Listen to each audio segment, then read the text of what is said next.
ప్రశాంతమైన గడ్డి మైదానం దట్టమైన అడవికి సమీపంలో ఉన్న పచ్చని గడ్డి మైదానంలో సూర్యుడు ప్రకాశవంతంగా ప్రకాశిస్తున్నాడు. లీలా అనే ఆవు సోమరిగా మేస్తుంది. దాని తెల్లటి కోటు సూర్యకాంతిలో మెరుస్తోంది. అది లేత గడ్డిని నమిలుతుంది. దాని తోక ఈగలను తరిమికొట్టడానికి ఊపుతోంది. గాలి పక్షుల కెలకలరావాలు మరియు సమీపంలోని చెట్ల నుండి వచ్చే ఆకుల సున్నితమైన ఘోషతో నిండి ఉంది. అడవి అంచు నుండి తనను చూస్తున్న కళ్లను తెలుసుకోకుండా లీల సురక్షితంగా మరియు సంతృప్తిగా ఉంది. పులి యొక్క విధానం ఎత్తైన చెట్ల నీడలలో రాజ్ అనే పులి క్రిందికి వంగి ఉంది. నల్ల చారలతో ఉన్న దాని నారింజ రంగు కోటు లీలని చూస్తుండగా చెట్ల పొదల్లో కలిసిపోతుంది. అతని కడుపు గుర్రుమంటుంది. అతను 2 రోజులుగా తినలేదు.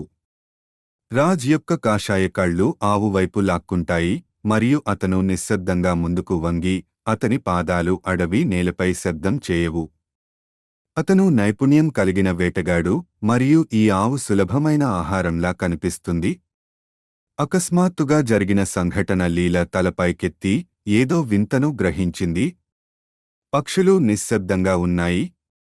రాజ్ చెట్ల నుండి బయటకు అడుగు పెట్టగానే ఆమె వెనక్కి తిరిగింది.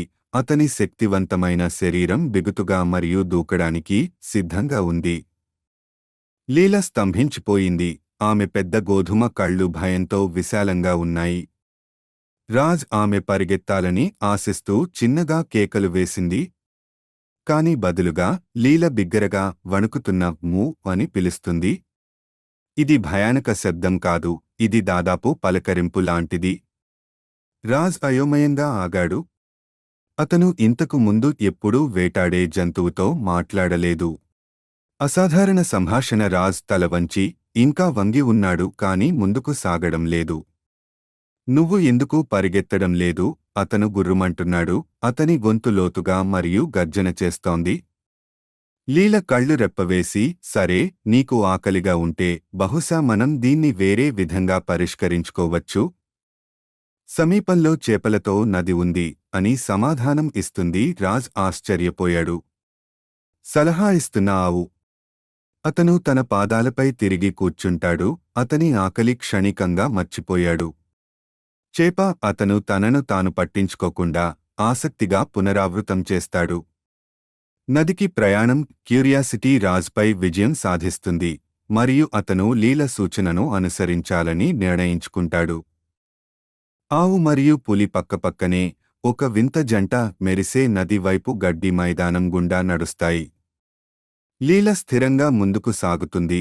రాజ్ సొగసైన రూపం జాగ్రత్తగా దయతో కదులుతుంది.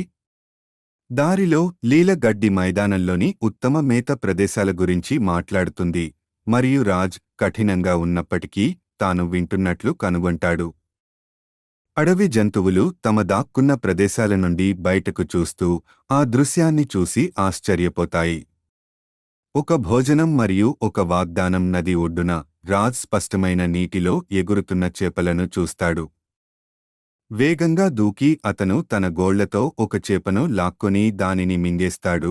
అతని మీసాల నుండి చల్లని నీరు కారుతుంది.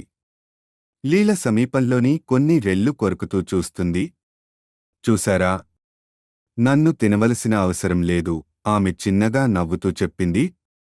రాజ్ సంతృప్తి చెందుతూ పెదాలను నాకాడు. నువ్వు వింతగా ఉన్నావు, ఆవు అని అతను చెప్పాడు. కాని అతని స్వరంలో చిరునవ్వు యొక్క సూచన ఉంది. అతను ఆమెను వేటాడనని వాగ్దానం చేస్తాడు మరియు లీల అతను ఆకలితో ఉన్నప్పుడల్లా అతనికి నదిని చూపించడానికి అంగీకరిస్తుంది. కొత్త దినచర్య. రోజులు గడిచిపోతాయి మరియు గడ్డి మైదానం నిశ్శబ్ద ప్రదేశంగా మారుతుంది. రాజ్ ఇకపై లీలాను వెంటాడడు, బదులుగా ఆమెను సందర్శిస్తాడు. నది నుండి చేపలను పంచుకుంటాడు. ఆమె గడ్డి తింటుంది. ఇతర జంతువులు పులితో స్నేహం చేసిన ఆవు గురించి గుసగుసలాడతాయి. ఒక సాయంత్రం నారింజ మరియు గులాబీ రంగులలో సూర్యుడు అస్తమించినప్పుడు లీలా మరియు రాజ్ నది ఒడ్డున కూర్చుని నీటి అలలను చూస్తున్నారు. ఒక అసంభవమైన స్నేహం ఏర్పడింది. నమ్మకం, కొంచెం ధైర్యం మరియు ఉమ్మడి భోజనం ఆధారంగా నిర్మించబడింది.